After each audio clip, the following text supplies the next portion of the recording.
y bienvenidos a mi blog. Hoy, como os dije en el vídeo del otro día, que os quería traer un vídeo de la aspiradora y os quería enseñar cómo aspiro el sofá y los zócalos y un poco lo que es el techo de las paredes, que siempre se acumula.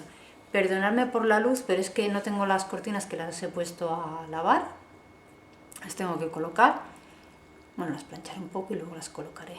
En fin, que os enseño cómo ha ido y a ver el resultado de si aspira o no aspira el sofá, o podemos hacer una limpieza más profunda con esta aspiradora.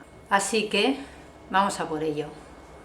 Bueno, mirad, lo primero que os quería comentar es que veis el tubo y este es el cepillo. Pues este cepillo lo podéis colocar tanto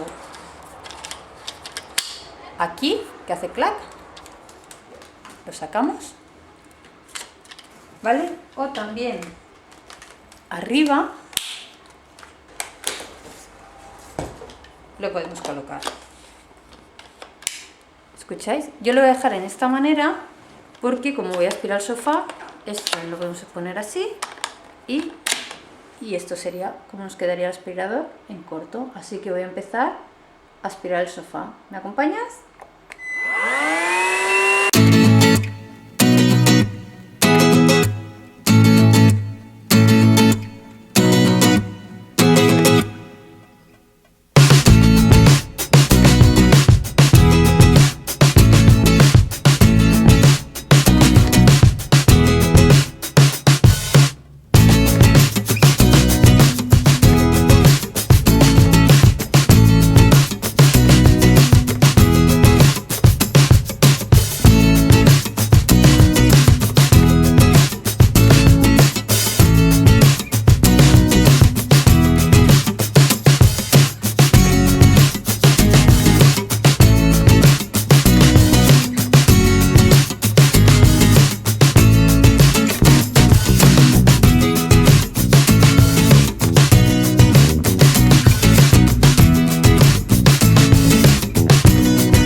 Y ahora voy a aspirar los cojines y esto de aquí, ¿vale?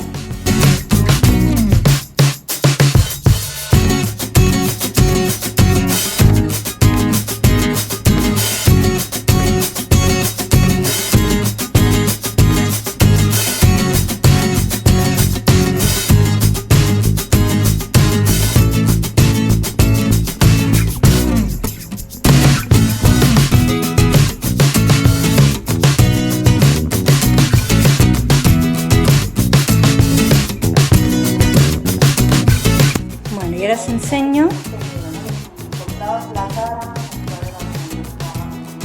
¿Veis ahí? Toda la porquería que hay.